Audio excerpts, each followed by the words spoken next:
Let us have another example. So for this problem, how to solve this problem or what is asked in this problem? So ang tinatanong dito is what time range does the temperature remain with this limit? So how to solve this one? Syempre, first thing to do is identify first the given. So the given is at noon, the temperature is 90°F. So meron tayong isang given. Another given is the temperature difference between noon and midnight is less than or equal to 25°F. So that will be our next given. Another given is it drops by 15°F. So that will be our third given. Now, how to solve this one? So, okay, so to solve this problem, let us first assume T for the temperature. So, assume tayo muna na yung T, that would be our temperature. Okay? So, second step is rewrite this problem into an inequality. So, gawin natin inequality itong problem na ito. So, based on our given. So, since T po naka-assume tayo, so our inequality, so inequality natin is the absolute value of T minus 90°F, then less than or equal to 25. So that would be our inequality. So next, anong sunod na gagawin po natin? Siyempre, solve po natin. So how to simplify this one? O how to solve this one? So tingnan natin muna yung P natin. So what is our P? Our P is 25 and it is less than or equal. So, ang binigay po dito ng inequality symbol is less than or equal. So, ano po gagamitin natin na formula kapag less than or to equal to? So, ibig sabihin, ang gamitin natin po dito, which is negative P less than or equal to X, then less than or equal to P. So, yun po ang gagamitin natin. Okay? Then, substitute lang po yung given sa formula po natin. Since our P is 25, so it becomes 25. Then, lagyan natin ng space lang po yan. Then, less than or equal to our X, which is T minus 90.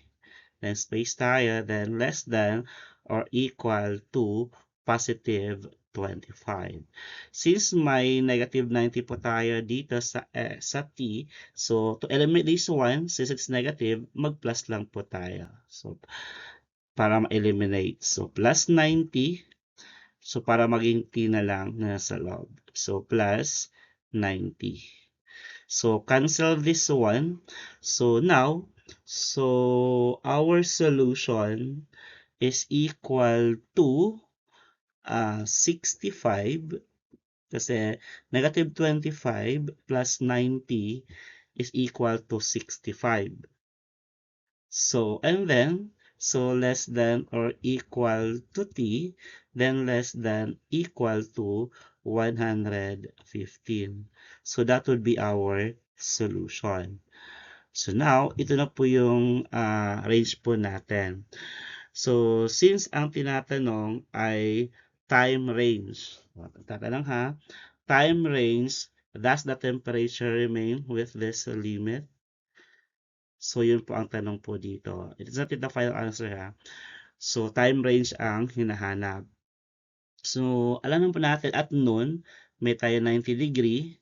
Tapos, it drops sa 15°F. So, sabihin magbabago. So, magiging 90 minus 15 is equal to 75°F. So, tingnan po natin. So, it becomes 75°F. Why?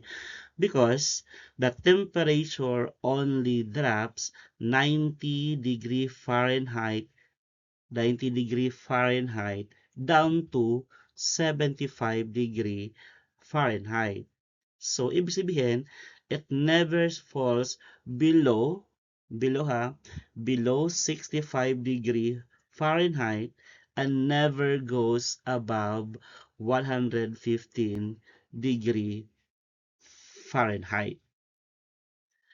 Limit at any point between noon and midnight. So ngayon, tingnan natin, di ba yung 75 is higher than 65? So it means that, so our final answer po, so it remains. Ibig sabihin, the temperature, okay, the temperature, pasensya sulat, the temperature remains, so remains within, may esto, remains within this limit,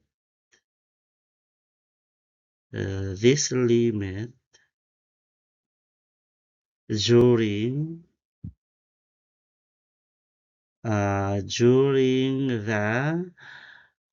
the what? During the entire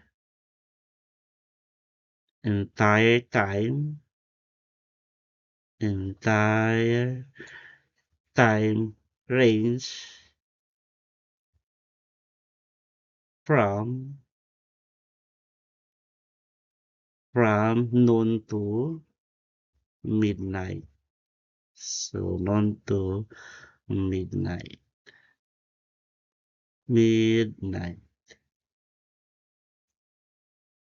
Okay.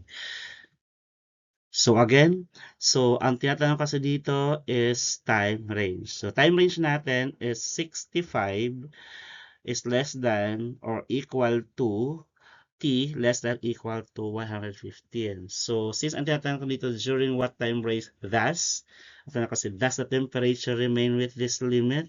So that, ibig sabihin, the temperature remains within this limit during the entire time range from noon to midnight. Because, kapag tingnan po natin, 90 minus 15 is 75 and 75 is above siya kay 65.